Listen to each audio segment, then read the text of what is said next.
Hello, you guys. I need to actually remember to do this before, like just like put the camera in the thing before starting.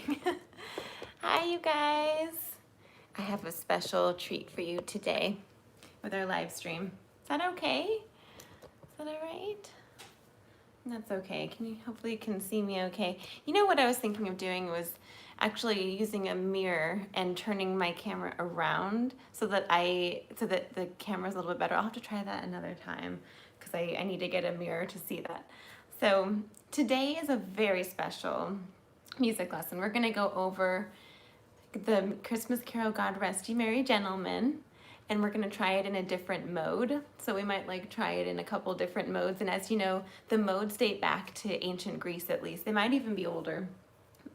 But anyway, we're gonna kind of play around with that. We've got our tea, right? As always, this is let's see,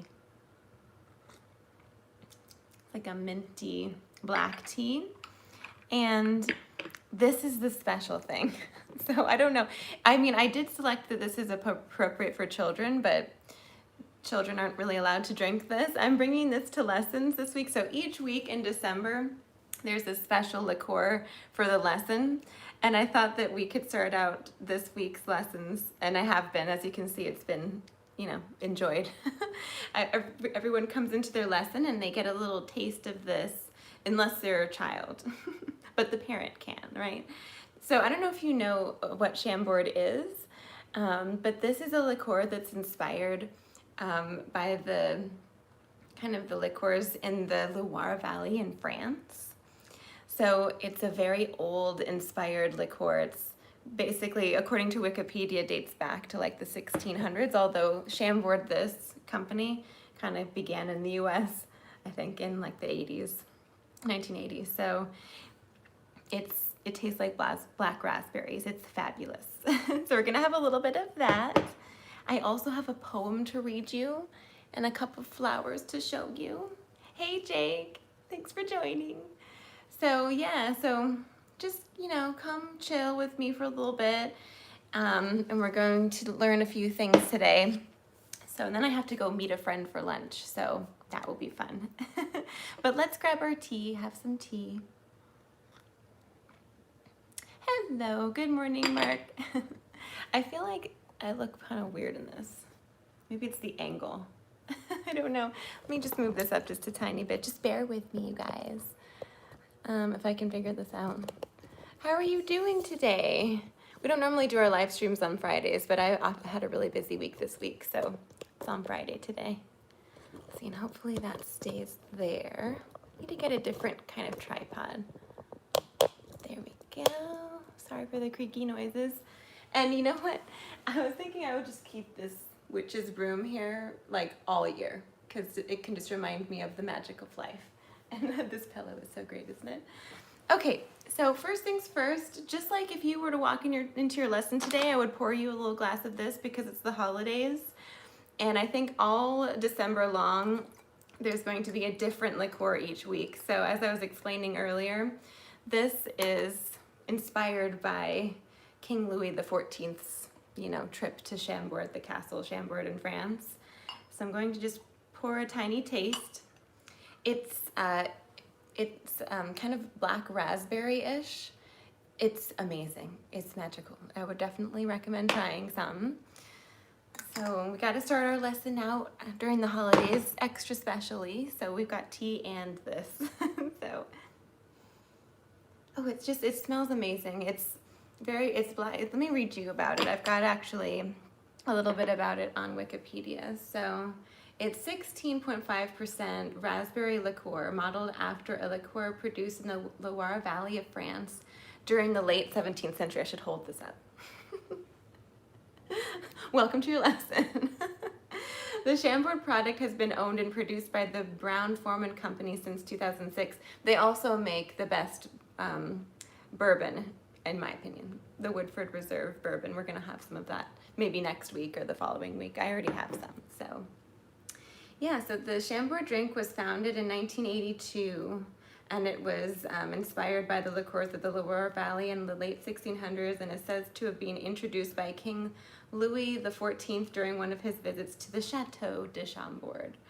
It was common during that time for liqueurs and cognac to be consumed with elegant meals. So I have some pecans to accompany it, even though it's not super elegant, but we have a little snack for it too. So I'll have a little taste for you guys.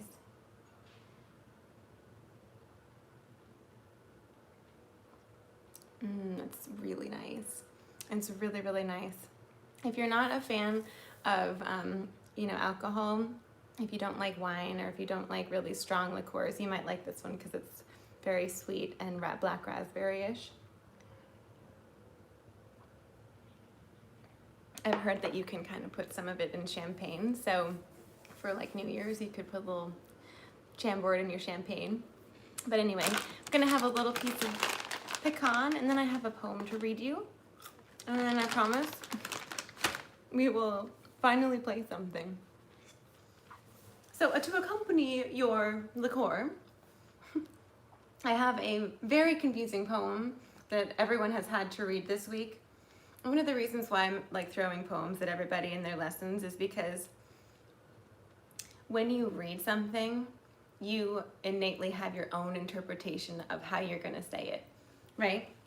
So you could say, I woke up this morning, or you could be like, I woke up this morning, or I woke up this morning, or I woke up this morning. You could say it in all these different ways, right? So that's kind of gonna help your artistic voice to come out, I think, when you play. And there's these little subtleties when we read something, especially if you read it aloud, and then you maybe listen back to it, or you try saying it a couple times, that you're gonna hear certain interpretations that you like better than others, which is really interesting. And it's neat to just compare that to your artistic expression through your instrument. So prepare yourself for this poem. This is from 1530, or during the 1530s in England. So I don't know if you guys are familiar with the poet Thomas Wyatt, but he was a poet at the court of King Henry VIII. Remember King Henry VIII? He cut off all his wives' heads. He sounds lovely, doesn't he sound lovely? I feel like we would have had a good time. I probably could have talked with him, I don't know. And then he would have cut off my head. So this poem is, you're not gonna understand it when I read it. So this is an article on the website interestingliterature.com. I'm gonna try and link it in the description if I remember, so that you can check it out. But Thomas Wyatt, who wrote this poem, kind of had a thing apparently for Anne Boleyn, who was the future wife of King Henry VIII. And so it's kind of like they're thinking that maybe she inspired this poem a little bit. So it's a sonnet. So a sonnet has 14 lines. It's divided into kind of like an 8 section and then a 6 section, like lines. Just like in music, you have musical forms as well. You've got minuets, sonatas, cantigas, sarabands, right? You've got gavottes, you've got all these different kinds of things. You have symphonies, so they're all just different kinds of forms of something. So a sonnet has a particular kind of format. I'm not gonna really go into it too much, but apparently, according to this article, it says that Petrarch was kind of the first person he was an Italian poet, the first major poet to use the form of a sonnet. So Thomas Wyatt's using a sonnet, and Shakespeare then adopted it.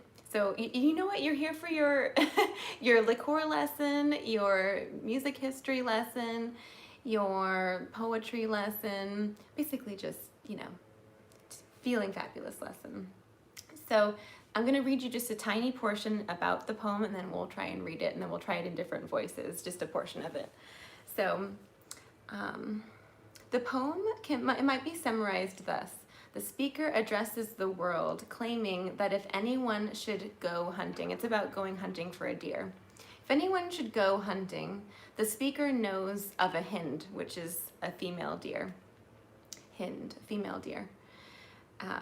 You could kind of compare that to Anne Boleyn, or a woman, or a beautiful woman, or something. So, but the speaker must count himself out of the chase, And of course it says this is all a metaphor because the hind is really a beautiful woman and the hunt is the courtship of a woman. But this speaker has had enough and knows he's lost the chase. However, he cannot entirely give up, since whenever he tries to leave off, he finds himself pursuing her anyway. Fainting I follow, which is just a quote from the poem later. But such pursuit is foolhardy and futile. It's like trying to contain the wind in a net, which is a quote from the poem. So then the last little 6 lines concludes by saying that this hind has already been claimed by Caesar, quote, Caesar, implying a king, or maybe King Henry VIII or something, as revealed by the declaration hanging around the deer's neck, and this is in Latin, noli me tangere, which is Latin for do not touch me, and it just kind of goes along. So I feel like it's kind of a comical poem. That's basically what I'm trying to, I get from it, is that it's just this funny poem about, you know, courting a woman and how you don't maybe want to court this woman, but you just can't not court this woman. There's just something about her, but she's not really available, and it's just a funny little poem. So listen to this. First, I need a little sip of tea. So this is the poem by Thomas Wyatt, written in like the 1530s, and it's called Whoso List to Hunt. Okay. So whoso list to hunt, I know where's an hind, but as for me, hélas, I may no more. The vain travaileth hath wearied me so sore, I am of them that farthest come behind. Yet may I by no means my wearied mind draw from the deer, but as she fleeth afore, fainting I follow. I leave off therefore, since in a net I seek to hold the wind. Who list hunt her, I put him out of doubt, as well as I may spend his time in vain. And graven with diamonds and letters plain, there is written fair around her neck, noli me tangere, for Caesar's I am, and wild for to hold, though I seem tame. So if you understood that, nice.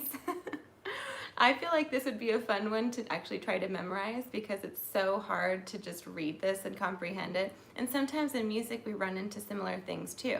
Like we'll often run into things that we don't really, it's just awkward to play, and then it's awkward to make it sound nice, and then it's hard to convey what's behind it, right?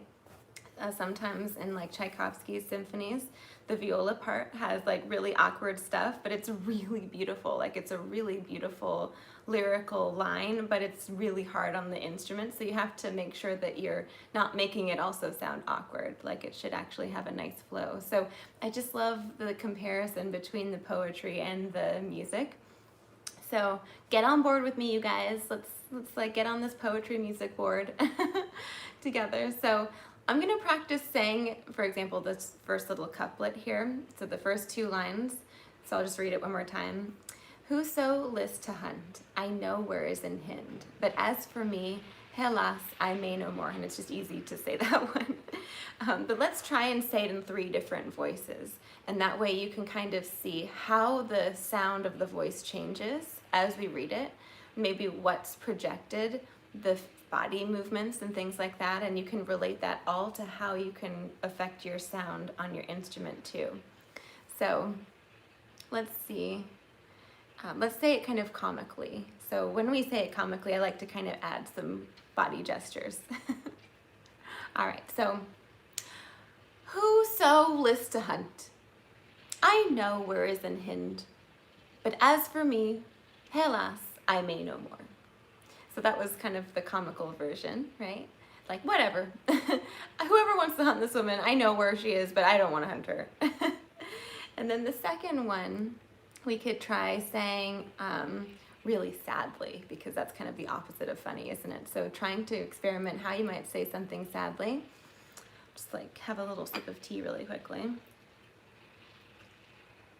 And let's try to channel that, that inner sadness. Like, I don't know, something just horrible. Whoso list to hunt, I know where is an hind, but as for me, hélas, I may no more. Did you follow that? So there's kind of this like angst in the sound of the voice. And then, oh my goodness, thank you so much. Wow, I appreciate that. It's my acting. It's probably my amazing acting, right? So there's kind of an angst in the voice, right? And also what I'm stressing and pausing, like at the end. But as for me, alas, I may no more. Like it kind of keeps you hanging on edge a little bit. And you can do that with music as well.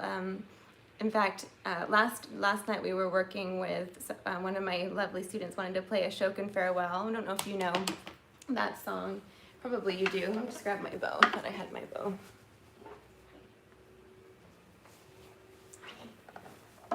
So you guys know this song.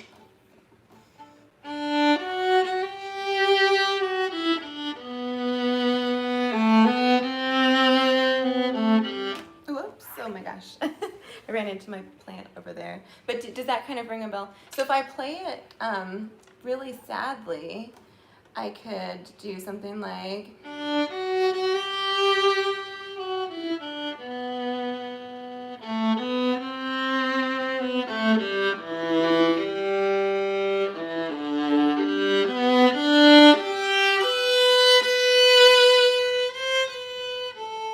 I mean, it might be kind of too much, but you see how I'm kind of playing with the sound versus just doing... You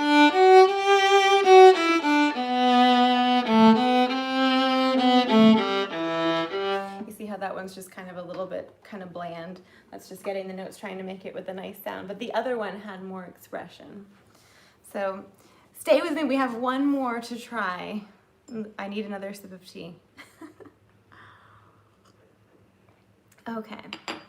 It's so fun because you can really experiment with being musical with your voice. And sometimes it's kind of hard to understand how to be musical, you know, because sometimes your teacher might be like, well, just be more musical. But it's like, how do you be more musical? And so just experimenting with noticing how you might say things. And, you know, hopefully we don't spend lots of time being super sad and emotional. But if you happen to be in a phase in your life where you are experiencing a lot of emotional angst, or you're very happy, or you're just feeling kind of bland, you actually should take that time to really absorb that as an artist, to know what that feels like, to know exactly what that feels like, and then you can turn that into art, because we all experience emotions as humans. Like all humans have, you know, the capacity to feel a range of emotions. And so when an artist can kind of convey that, it touches you because you have felt that too. You know, that particular piece of art, if it resonates with you, you know what I mean? You know what I'm saying? So let's try and say it angrily. Like, you're just like so fed up of courting this woman and you just are done. You don't want to, you know, have anything to do with dating anymore. So, whoso lists to hunt, I know where's in hind, but as for me, alas, I may no more. So it's all just very, just agitated, and it just goes through it. There's no pausing or anything. Okay, so I'm gonna link this article in my description, hopefully, if I remember. And that way you can kind of look through it. But it's neat to kind of go through this poetry, have a little drink that's inspired by the 1600s. This is from France, though, and alas, I don't speak French. But this poem that we read was from the 1500s in England. So, and I think there was some French influence then. I could be wrong, but so nice little cultural moment. And of course, I guess tea came into England later. I forget when tea became a thing. I think, wasn't that with the whole East India Trading Company or something? I don't know. I keep getting a glance of myself in the the screen, and I look crazy. I'm really sorry. I tried to look nice, but I look a bit crazy. So what we're going to do now, let's switch gears. We are going to play a Christmas carol. So you can pull up Violin online on your computer, on your tablet, or on your phone. Just go to violinonline.com, and hopefully I can figure out my iPad. So violinonline.com, violinonline.com, go to their Christmas tab, Christmas. And what we're going to look at today is God Rest Ye Merry Gentlemen, because it's pretty easy. And there's nothing that's very complicated with it. So God Rest You Merry, it's just kind of in the first little column there. And then it's going to take you to another page where you can listen to the audio, and then below that there's a little free violin Christmas sheet music. You can have the violin melody, the cello melody, the viola melody, or the full score. So we're going to click on the violin melody version, and it looks like this. Okay, so if you want, you could take a screenshot. 1, 2, 3, take a screenshot. 1, 2, 3, or just go to the Violin Online. And the first thing is, it's going to be a music theory moment, okay? We're going to take a look at the key signature. So when you look at the key signature here, we've got 1 sharp, right? And if you're a student of mine, you hopefully know the order of the sharps is Father Charlie goes down and eats breakfast. F, C, G, D, A, E, B, right? So you already know that's an F sharp that's there because that's the first sharp in the order. There's only 1 sharp, so it's F sharp, Father, right? Father Charlie would be 2 sharps. Father Charlie goes would be 3 sharps. So, and then if you wanted to determine the key signature, you just take your last sharp in the order. There's only 1 here, F sharp. You just go up 1 note from that until that tells you the major, what the key is. So we're in the key of G major. So let's say we had 2 sharps, Father Charlie. C sharp is the last sharp. You're gonna find the note right after C sharp to determine the key. So the note right after C sharp in the alphabet is D. So it's the key of D major, right? If there's 3 sharps, Father Charlie goes. G sharp is the last sharp. And then to find the key, you just find the note right after that. So the note after G sharp in the alphabet is A in music. It's not H. It goes back to A, right? Let's just do 1 more. So if there's 4 sharps, Father Charlie goes down. D sharp is the last sharp. And then you're going to take that and find the note after it. So what comes after D sharp in the alphabet? A, B, C, D, E, right? So it's the key of E major. But actually, whenever you look at a key signature, there's 2 options. It could be the major, which is what we just were figuring out. Or it could be the relative minor. Ooh, okay, so 2 options. It could be either major or it could be minor. So let's take a look. This song, it starts on an E. It goes up to an E and a B, right?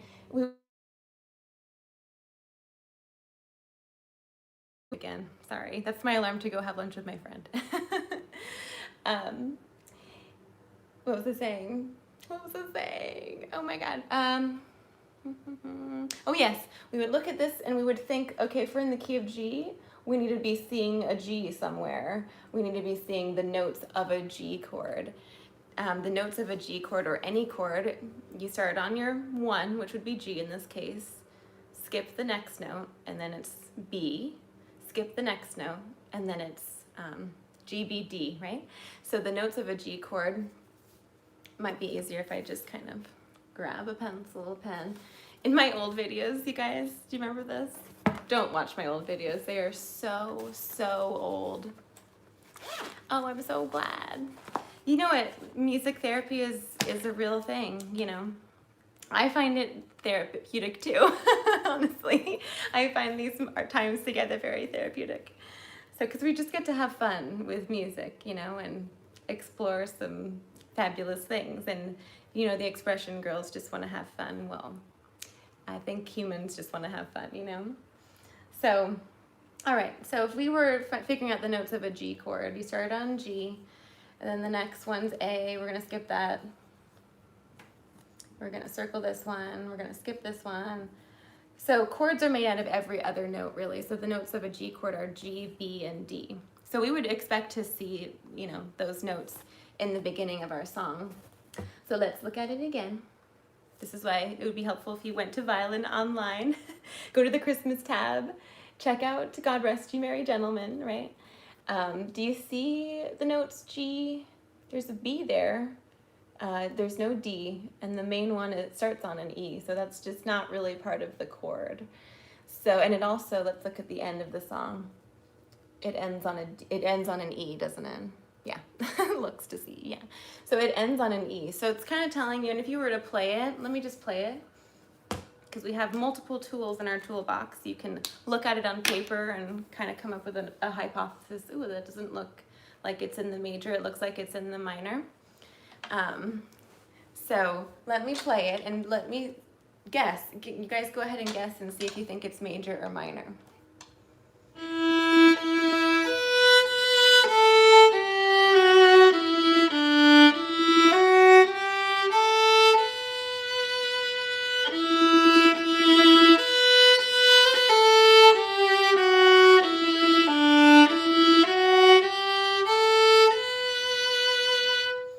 Did you guys feel out that it's kind of minor? Minor often sounds mysterious and kind of dark and maybe sad or solemn, right? So, oh, thank you. So this is in E minor, the relative minor of G. So that's the next step, is we have to figure out, well, we know it's G major, so how do you find the relative minor? So what you need to do is you need to go backwards 3 notes from G. So if you want, you could even just write out the whole scale.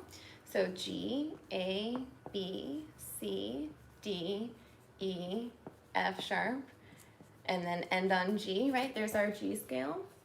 And I would just go back 3 notes. 1, 2, 3 notes. So the relative minor of G major is E minor. It starts on an E. It has the same key signature, meaning it has an F sharp in it. So I'll just start on E. F sharp's our altered note. G, A, B, C, D, E. So does that make sense? We looked at the key signature, there was 1 sharp. We decided it was G major, right? But then we played it and we looked at it, there wasn't any of the notes of G there. There was no notes of the G chord there.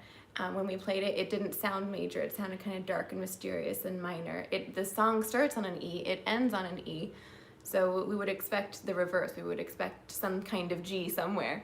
So that's why we're using E minor. A minor scale has the same key signature as its relative major. I know this is a bit confusing, so if you're not completely getting it, don't worry. It only took me like 25 years and getting a master's degree, and by the time I graduated, I was still confused. So for whatever reason, it might have just been that I was blonde and a violist, but anyway. So you just start on E, and then you just go up the stairs until you get to the next E. Just plug in that F sharp. That's the only altered note. Okay? There are 3 different kinds of minor scales. So often in minor scales, we are tweaking the 6th and 7th scale degrees as well. But I'm not going to go into that one because this one is in the exact key signature of G major. There's no sharps and there's no, there's no like accidentals that are added. So that's another music lesson. But we are in the key of E minor, E natural minor. Okay? All right, so let's go ahead, and I wanted us to try and put this in different modes. I'm gonna play it first, so you just kind of have some tea, relax, have some Chambord or something if you happen to have any Chambord. If you just joined us, you might have missed the fact that we had a little taste test of this, because each week in lessons, I'm bringing a different liqueur to lessons, and you have to read a different poem. It's a lot, so it's more than just a music lesson, I guess. It's like a cultural lesson.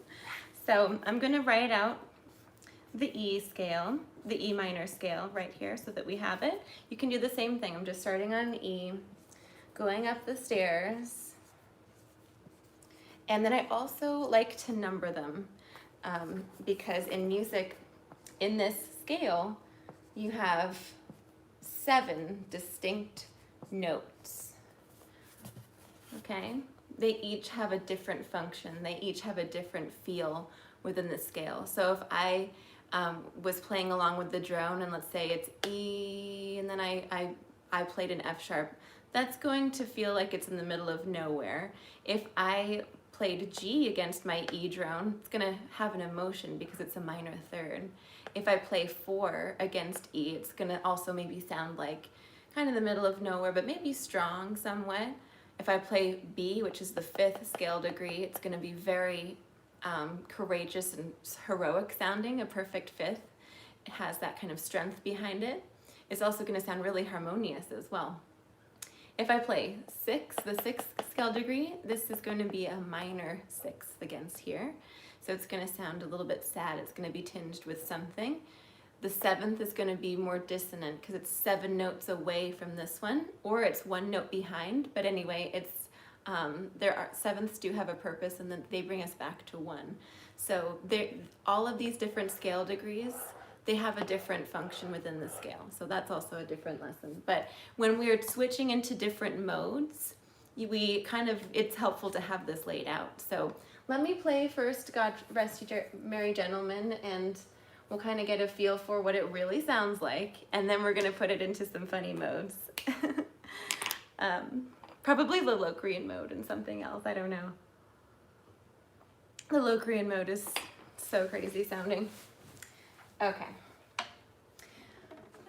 I'm contemplating putting a drone on.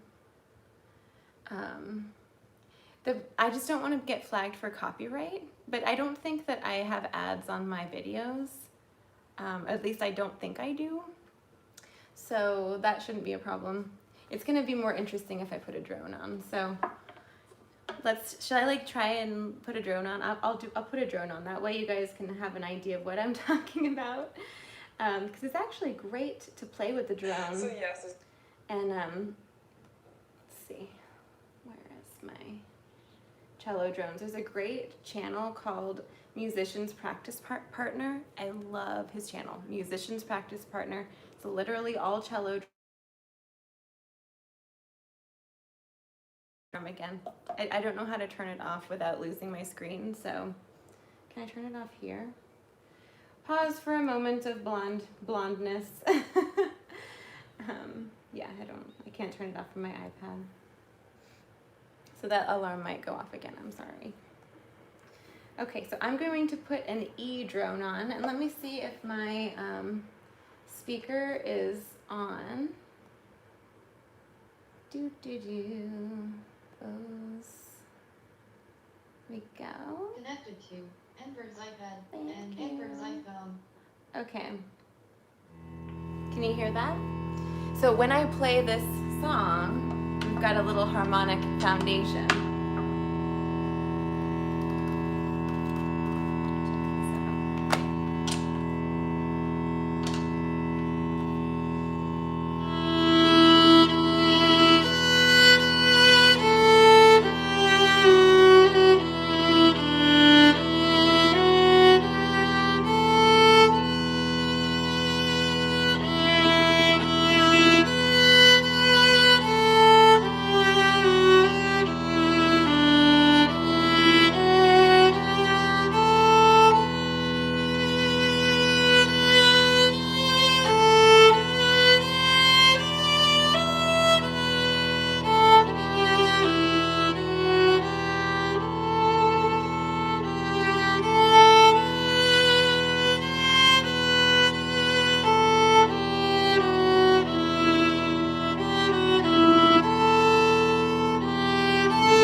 So that's what it should sound like.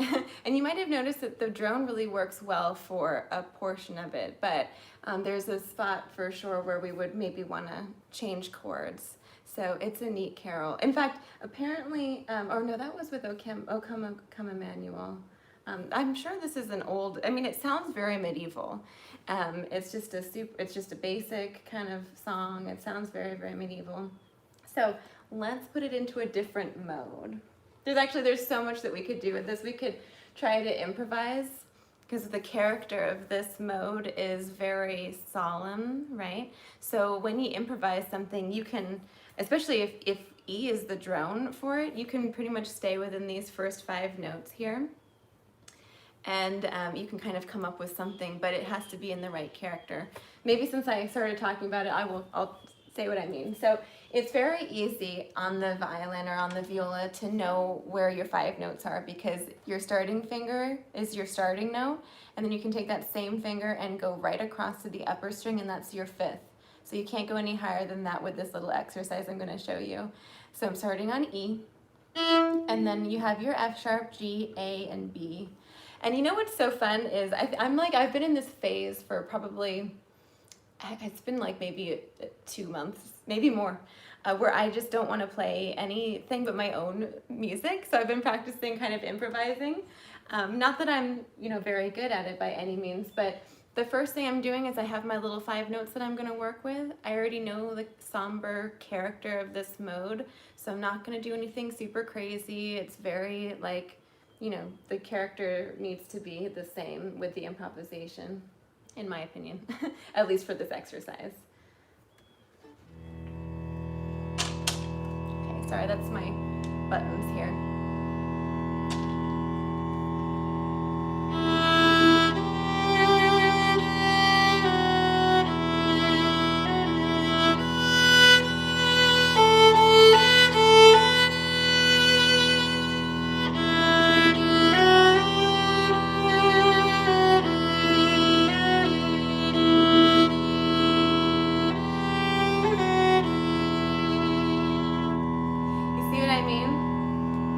There's actually some moments where I want to add the 7th scale degree. The 7th scale degree would be open D here. Anyway, I forget what I played, but the 7th scale degree can kind of emphasize the 1, because you can think of your 1 and 5 notes, your 1st and 5th scale degrees, as kind of the pillars of your musical building. And you can kind of dance around those little pillars, like you could walk around the pillars. So if you're on your 1 pillar, you can start on 7, you can go to 1, and then you can go to 2. If you go to 3, then you've actually transitioned it to something, because 7 and 1 are kind of 7 and 2 are kind of transitionary scale degrees, at least to my ear. They sound like they're kind of in the middle of nowhere. Like if you were in the ocean in a boat and you just stopped moving and you're like, I don't really know where I am. But as soon as you progress to 3, now you've gone somewhere. And if you progress down to 6, now it feels like something. So, and then depending on whether it's like a minor 6 or a major 6, it might resolve down to the 5 or, whatever. So, because all of these scale degrees have tendencies where they like to go. So, anyway. So let's finally put this in a different mode, because I have to go eat lunch with my friend and I just keep talking about this. So I want to show you how, does anyone have a request for a mode? We could do, this is the minor scale is the Aeolian mode. It's also known as the Aeolian mode. So we're already in a mode actually. We could do the Dorian mode. That's a popular one in folk music, Dorian. Phrygian, it's kind of spooky sounding. Lydian, it's very kind of magical sounding. You have Mixolydian, which sounds kind of like the major, but it has a lowered 7th, so it's maybe not, it's a little more somber, I guess, but like happy, but calm. And then we are in the Aeolian mode already. And then the last one is the Locrian mode. That's like this like evil sounding Locrian mode. I think actually we have to do the Locrian mode. So to do that, and if you have a request, just let me know. I'll maybe do 2 of them. So to put this into the Locrian mode, what we're going to do is we're going to tweak several scale degrees, okay? So we're going to lower this one, this one, this one, this one, and this one, okay? So, but actually, we need to kind of take this into account as if we were looking at E major. So E major has 4 sharps. Father, Charlie goes down.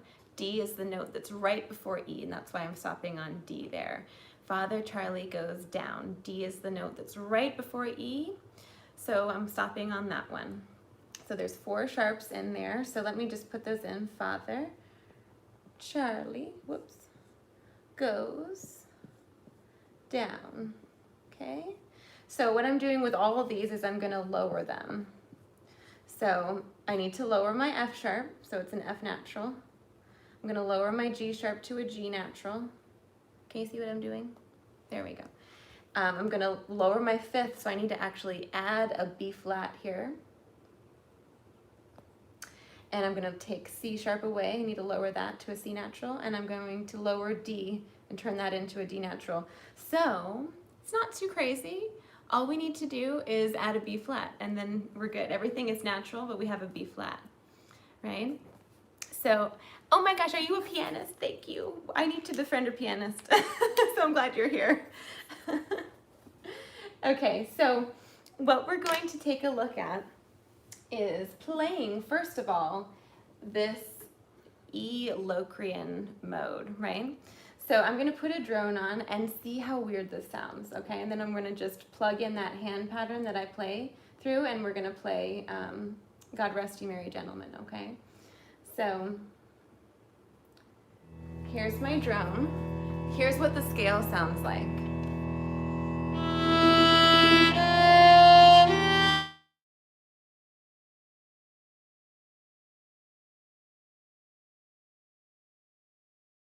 Okay, let's listen to it again. I'll come back down.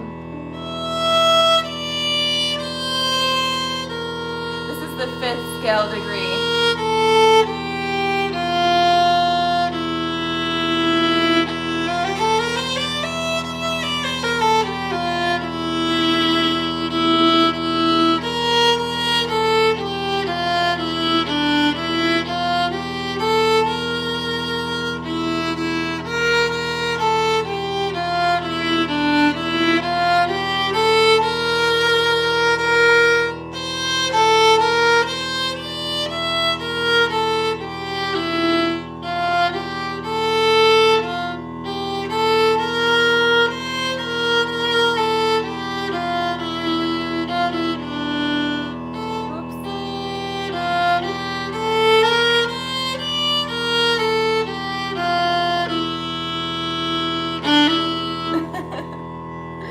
Okay, but that was kind of hard for me to play by ear because I wasn't sure what I was doing there. So doesn't that sound crazy?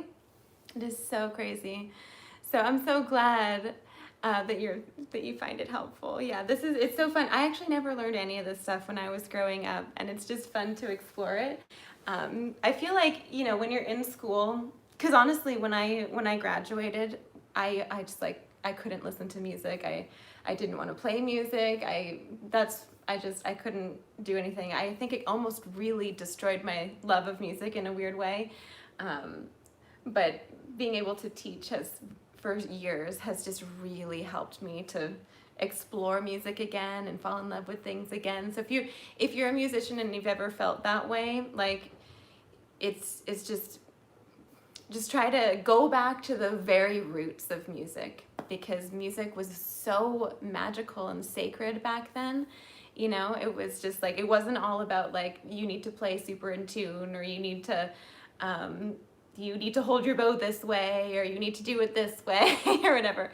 And like, your interpretation is not, you know, stylistically accurate and all of that. So it was literally just about trying to create a beautiful sound. And so anyway, it's been really fun to explore this medieval music, so I'm glad you're enjoying it. So let's find another mode to put it in. If you had met a person that had that kind of vibe, this Locrian vibe, by the way, the Locrian mode always sounds like that. It sounds so weird. So weird. It's actually often completely skipped over because it's just so weird sounding. Part of the reason why it sounds super weird is because the interval between 1 and 5 here is a tritone. It's a half step lower. Remember, we put a B flat there, so we lowered the 5th a half step, which makes a tritone here. So rather than having your stable harmony of a perfect 5th, you have this.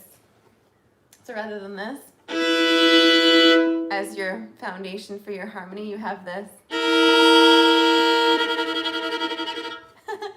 So it's fun in music lessons to because I can play kind of the drone while the student kind of plays the song over it, and we can come up with improvisations and things like that. It's fun. So does anyone have a request for a different mode? We could do Locrian, which is magical. I'm playing my viola today. Yeah, playing my viola today. My violin's hanging out over there. We could do Locrian. Oh, we did just do Locrian. We could do Lydian. That's kind of magical sounding. We could do Dorian.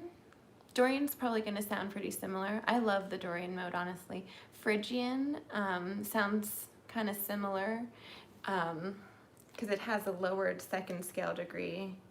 Mixolydian. Maybe we could do Mixolydian because Mixolydian is major, but it has a lowered 7th scale degree. So what I'm doing is kind of erasing my circles. Is everyone okay with the Mixolydian mode? The Mixolydian mode is beautiful. So what I need to do when I'm changing modes is I need to put this in my major version of E major. So E major has 4 sharps. Father Charlie goes down. Remember that? You have to use the order of the sharps and you stop on the sharp that's before the scale that you need. Father Charlie goes down, right? D is right before E, so we have 4 sharps in this one. Okay, so I'm going to just plug those in. Father Charlie goes down, right? And if we want to put this in Mixolydian, it's a major scale, so this is all cool. I just need to lower my 7th scale degree, so I'm going to circle that one and put an arrow there and take this sharp away. Okay, so I'm going to play through this with the drone so you can kind of hear it. And then we'll just plug in that hand pattern into the God Rest You Merry Gentlemen. And then I have to go meet my friend for lunch. Okay, so this is the Mixolydian mode. This is E Mixolydian. See if you can kind of give me a character, give me a feel for this one. If this was a person, what are they kind of, what's their vibe?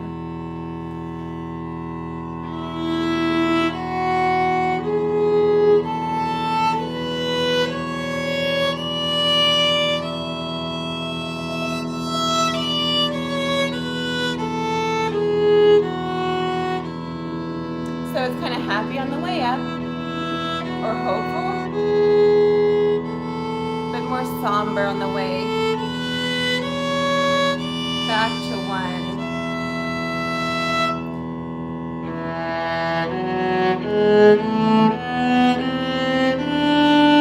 Whoops, sorry.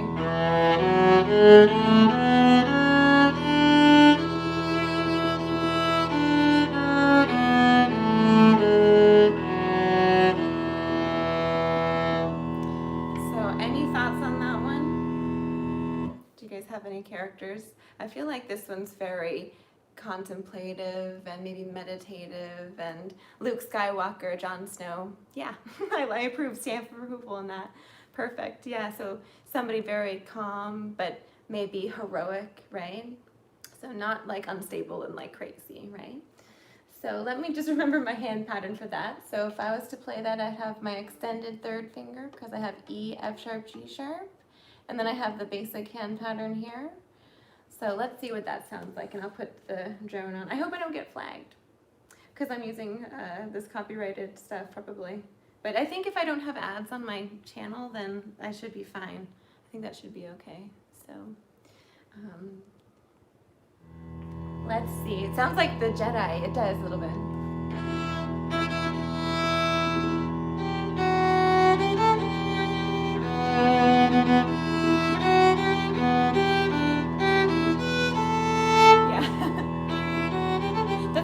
Maybe minor, maybe? I'm not sure.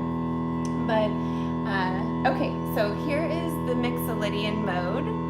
The God Rest You Merry Gentlemen in the Mixolydian mode.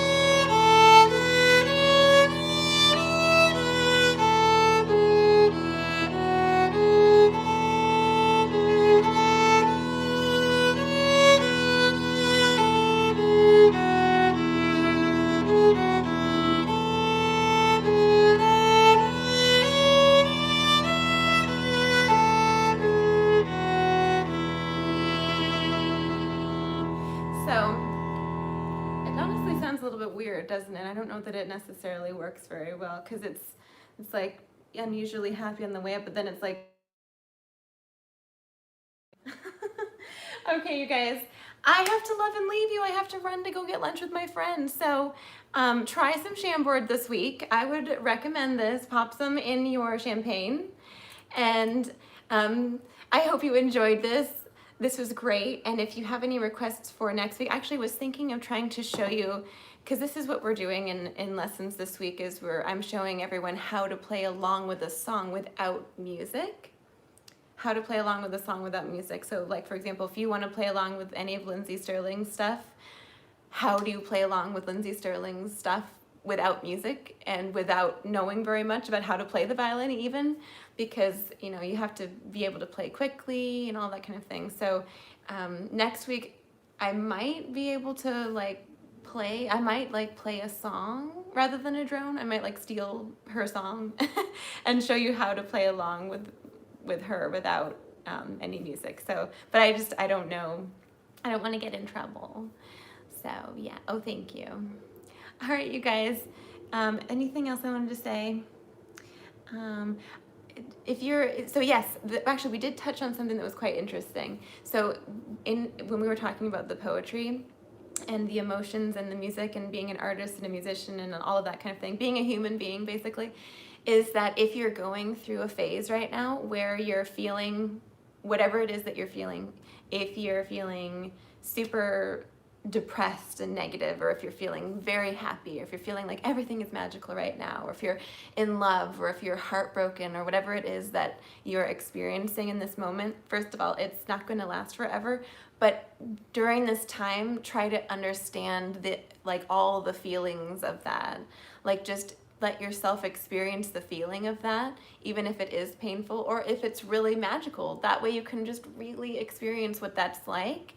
And then as an artist, you will have something deeper to work with. And you can come out of your instrument more. And try practicing just saying just random things. You can try and memorize this, 16th century poem that we went through today, talking about courtship and how maddening it is, and try to say it in different voices, or you can just come up with a ridiculous sentence like, I'm hungry, or I want a cup of tea. I want a cup of tea. I want a cup of tea. I want a cup of tea. Just try to say them in different ways and see that way it can kind of come out of your instrument in a different way too. So, okay, I have to go. Love you guys. I'll see you next week, okay? Bye. Oh, and I also am on Patreon. If you're interested, join Patreon. It's only $1. I do upload a little mini lesson there each week, and we're going through intervals and the modes right now. So each Monday there's a little video for that. Okay, love you guys. Bye. Okay. If I can figure this out.